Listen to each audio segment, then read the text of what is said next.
How's it going, everybody? Just thought I would give you a little alternative here for the Super Bowl. I'm not watching, but I did just check the score. It doesn't look like it's a very good game anyway, so we'll see if anyone jumps on here for tonight. But bear with me. I'm just going to get everything set up. If you're jumping on here, let me know if you can hear me well. Sorry, picking some hair off of my microphone. Okay, that's better. Welcome. I do want to just talk a little bit about some alternative social media. I just got on Clubhouse last night. Man, what a fascinating social media platform. And so want to talk about that a little bit. Also, finally posted a new video yesterday with a lot more in the hopper. I have so much content that I just need to edit and push out to you. But I was kind of strategically taking my time getting it out, and now it's time to get it going as long as I can find the motivation to make it happen. So once again, bear with me 1 second, and just going to share some of this stuff around. If you have the opportunity to share this video, I would appreciate it, and we'll see if we can get some more people to join the conversation, and we'll talk about some of these new platforms and what I think they mean, why I think they're so important as we head into kind of this new digital age. You know, we're anyways, I'll get into that in just a second. Bear with me.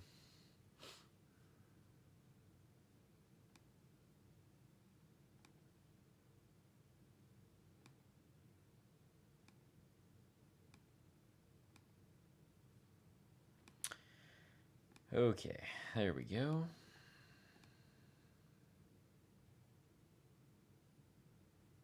Okay. All right. So I don't know if I can't remember years past. I think I've done this for a couple Super Bowls, and I think I think I had one where I had some people on here, and one where there wasn't really any people on here. But anyways, if you're watching this after the fact, thank you for checking it out. I've been looking at a lot of different social media, and so I guess this is how it's all kind of working in my head. You can make comments, ask questions as you go through. You may have never even heard of Clubhouse. I know it's not super popular in our area yet, I don't think. But there are, I believe, a couple million users on there. It's an invite-only social media, and so it's like very much in its infancy still, even though it's been around for a few months. But it's very unique. And so why I think that it's special, or why I think that it's worth looking into some of these alternate platforms at this point, is the internet, kind of started out in its infancy. I think we saw kind of stage one of the internet was really kind of from its birth. Maybe I would call it, I don't know, like when I got into the internet, when I was a kid, it started to really take off. Would have been like Windows 95. So I'm saying 1995 to the year 2001, I would call like the infancy stage of the internet. And so then 2001, you had the dot-com crash, you had that big bubble burst, and a lot of those early internet companies died or slowly faded away, and then you had kind of the survivors. From that point, I believe, until I would call it 2016. I think the 2016 election was really a turning point in social media, and we saw from that point until right now, we saw kind of this major period of flux happening. So from 2001 to 2016, I would call it like the maturing of the internet. So you had these large companies kept getting larger and larger. We see kind of the scale economy come into full fruition. And so what I mean by that is, like, it's a lot more difficult for a new company to start and compete with someone like Facebook, because they have such a huge lead. There's over 2 billion users on Facebook, over 2 billion users on YouTube. And so how does a new company come in with no users and convince people to come over from a platform that has everything? If you have the people, you have everything. The people are the commodity. And so it's like a different business model than we ever saw before, just using people as the product, basically. And so social media really, really took over, and it's in like full-on adulthood now. It's a mature business model. It's making money hand over fist. They're some of the largest companies as far as market capitalization in the world. You look at Google, Amazon, Facebook, Netflix, some of these monster companies. Apple, I guess, is another one. And so those are like some of the biggest companies in the world now that didn't even exist, 30, 40 years ago. And so it's very interesting to me then when you have those companies that kind of get monopolistic power, and when the governor or the government, I don't think they don't understand how could we break up something like a social media platform. And I don't know that they really can, remove it from being a monopoly, unless they would classify them as utilities, and then they come under all the different regulation that comes along with being a utility company. But now we're in this point where the social media companies, these internet companies, have so much power that they basically get to be kingmaker of who can speak, what news can make it through, all of these different things. And so you're having now these other social media platforms. I think now we're entering into what I would call like this third age. So from 2016 to 2020, everyone recognizes that there's a problem with these big companies.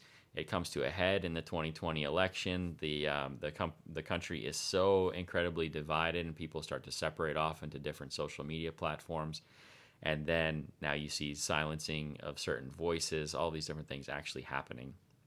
And so enter companies like Parler, companies like MeWe, companies like Odyssey, and then companies like Clubhouse. And that's what I think Clubhouse, man, I got, one of my friends had an invite. Thank you, Kate, for sending me an invite code. And so I got on the platform last night, and it was fascinating. If you can get on Clubhouse, I would highly suggest it. It's like a combination between your favorite like podcast app and social media. It's super interesting. So basically, what Clubhouse is I've heard it explained this way, would be like a dinner party, and you get to go listen in on it.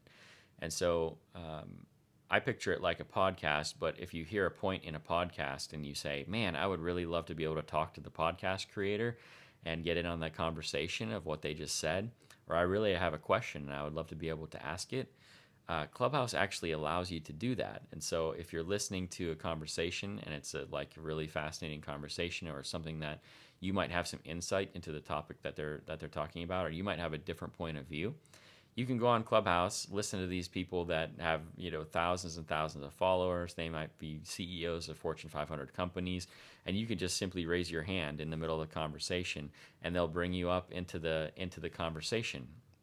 And so then you're a part of the 3, 5, 12, 20 people that are talking, and everyone so far that I've heard is very respectful, very willing to listen to other points of view. I jumped in on a conversation last night. We were talking about cancel culture and the different facets of it. How far is too far? What point should people be held responsible? All those different kinds of things. There were a bunch of people that were, I would say, more progressive people or liberal-minded people, socialistic-minded people, and then there were people that were more conservative. And then when I jumped in, it was more of like I was like the libertarian of the group, really challenging some of these ideas. And even more, I guess, more than the libertarian aspect, I was the Christian aspect. And so I was bringing a different viewpoint into it that way. And man, I really confused a lot of people because I don't think there's a huge Christian presence on Clubhouse yet. I think it's a lot of, I'm not sure how to describe it. I would say more of like elites. I think there's a lot of people from mostly left on there that would be considered very well-off people, and then some people from the right. But from what I've seen so far, politically, it definitely leans left. But man, the conversations were very civil, were very respectful, and people I think are generally looking to listen to each other, which I think is such a change from a place like Twitter, which is just like a cesspool of disgusting banter back and forth. Nobody's afraid to say anything on Twitter because there doesn't seem to be any like consequence. For the most part, I think people aren't connected to their friends on Twitter. They're just connected to people that they have share an ideology with. And so when conversations start to go back and forth on Twitter, you can't actually have a conversation. It seems to be just like who can come up with the best zinger and then just peace out. Whereas Clubhouse, it was really a conversation. Like you're not there unless you want to listen to the topic. And so it was super fascinating. I would highly suggest if you can get on there, go on there. For someone that likes to think and someone that likes to talk, man, it's really, really interesting.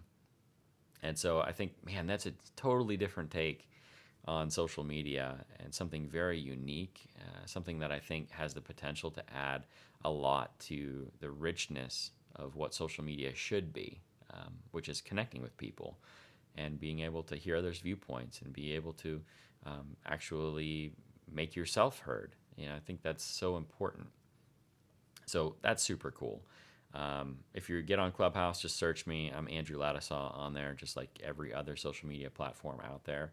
But I just want to touch on a couple other platforms, and I'll check comments, and then I'm just going to head out for the night. But I thought this was just interesting enough to talk about. So the other one, Parler.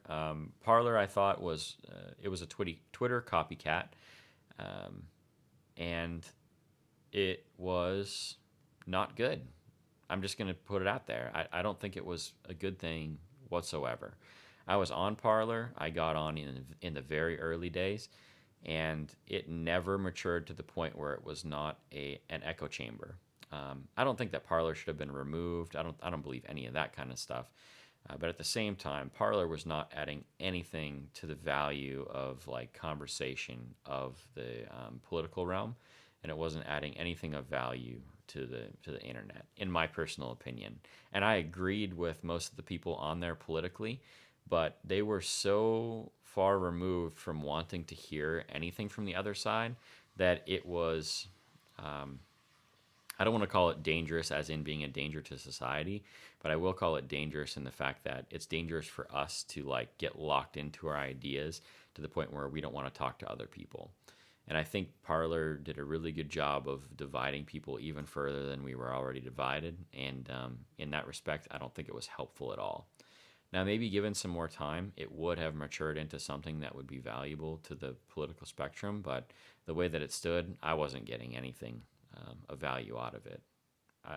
It was fun to poke around and fun to try something new, but I didn't think it was good whatsoever.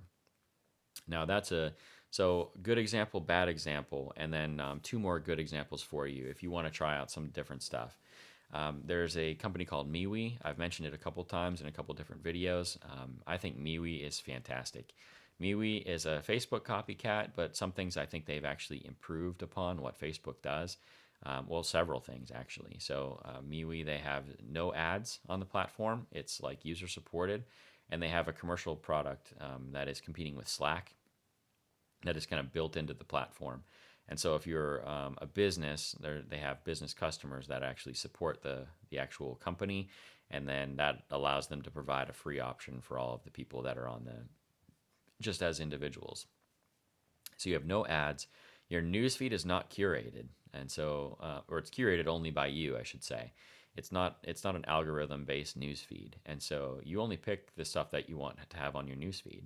So the different groups that you join, the different pages that you follow, all those things are going to show up in your newsfeed in chronological order.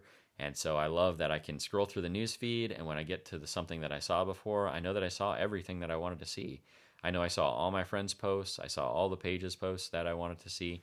And then if it becomes overwhelming, like my news feed is now starting to fill up, like I want to see all my friends' stuff, but some of the news places that post, 30 news stories a day, I started to unfollow some of them because I don't need to have that stuff filled in my news feed.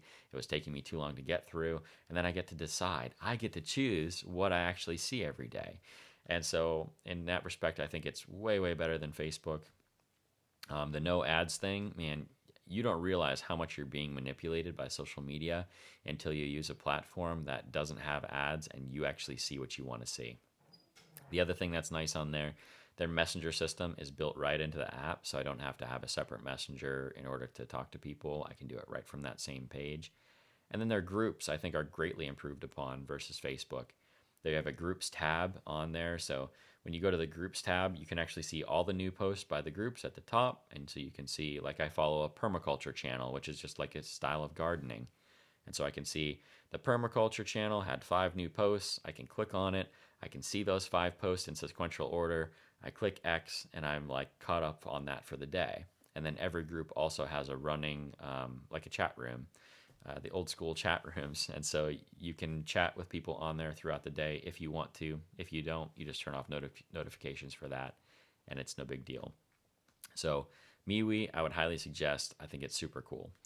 And the other one is Odyssey, which is, I believe, is Odyssee, and it's a YouTube copycat. And I know we're on YouTube right now, and so I don't know. It seems weird to talk about a YouTube competitor while I'm using YouTube. But this video that you're watching right now will be on Odyssey in probably a half an hour after it's over. And so all of my videos are now on Odyssey. And so if you don't want to support Google, you don't want to support YouTube, you can head on over there and support Odyssey instead. It's a YouTube clone, like I said, that is 100% ad-free at this point. They will have ads probably at some point because I don't see any other way that they're going to make it sustainable in the long run. But what's really cool about it is they actually built a video sharing platform on top of blockchain. And so when you earn, like, no matter who you are, you can earn money by watching videos on Odyssey, and you can earn money by creating videos on Odyssey. And so you get those in the form of a coin that's similar to like a Bitcoin. And so if I go on there right now, let me go check.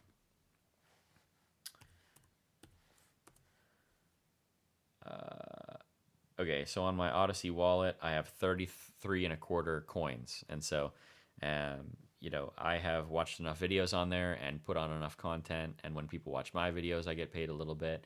And so making money like right off the bat, and you make money for using the platform. And so basically they're taking these coins, there's only so many of them, and they're investing their own coins into the platform. And then when they start to run ads, that will then make those coins more valuable. And so right now, I think they're worth 10 or 11 cents a piece.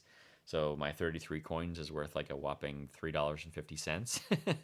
But at the same time, it's kind of neat to just get in on the ground level of something. And just imagine if a company like that became the next YouTube. If those coins all of a sudden are worth $1,000 a piece, and it takes people a long time to make the coins, you could maybe get on there for now, watch videos and get connected to pretty cool content, just like on YouTube, and you might be better off in the long run. And plus, you'll be avoiding all of the ads and all that kind of stuff in the meantime. And you'll be supporting a company that, like I said, is built on blockchain, which means that it doesn't have any central ownership. Basically, the owners of the company, they took the coins. In the beginning, they have a certain section that are theirs, and so that's their ownership in the company. And my coins are my ownership in the company. And so it's completely decentralized ownership. It's centralized work because they have incentive to try to make those coins more valuable over time. But it's not centralized in that you're going to have a board like the YouTube board or Google that's going to be kind of lording over all of the content there and deciding, who are the winners and who are the losers, which we're seeing happen right now on Google and on YouTube and on Amazon and on Facebook and on Twitter, and the list goes on and on and on. And so just if you're looking at some of these competitors, I think the future is going to be that model. I think if we look over time, I call it freemium, the freemium model, those that can give the product the cheapest and the best way and keep the user or the customer at the center of their thoughts in the long term, whoever can do that is going to win in the long run. And so I used to think that Facebook and YouTube had such a lead that there would be no way that anyone else could compete with them. I don't believe that's true anymore. I know there are other video sharing platforms like Rumble. I know there are other social media platforms. There are other messenger services like Signal and Telegram that are really starting to compete with Facebook and WhatsApp and all these different things. And so it's already beginning to happen. I don't think that they're untouchable anymore. And I do believe that I don't think people will leave Facebook in droves, But as people begin to switch media platforms and check out some of these other things and realize that there's a better user experience for them there, they will begin to use Facebook less and use MeWe more, use YouTube less and use Odyssey more. And as that begins to happen, their user bases, I don't think, will shrink. Like Facebook isn't going to go from 2.2 billion users to 900 million users. Like that's not going to happen. But as people spend less time scrolling through the news feed, that's less ads that are going to be served. And that's less money that's going to be in Facebook's pocket. And they'll begin to feel it, and they'll be either forced to change or they'll be forced to die. Same thing with YouTube. The less that people watch the videos on YouTube and the more that they watch on Odyssey or Rumble or whatever competitor is out there, that's less ads that will be served on YouTube, which is going to be less money in their pockets. And so I think it's just a really interesting over time. Like, I don't think these companies are as untouchable as I used to think they were. Twitter could die tomorrow. If there was a legitimate competitor on there for Twitter, I don't think that, certainly no conservative would have any trouble leaving Twitter in a heartbeat. And Parler already showed that. And I don't think that, I don't think they're untouchable from either side either.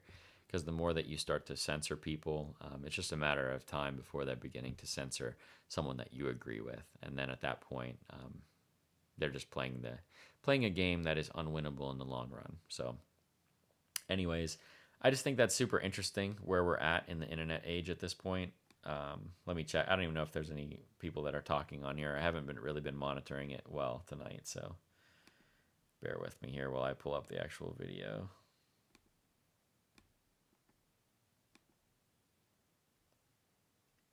Okay.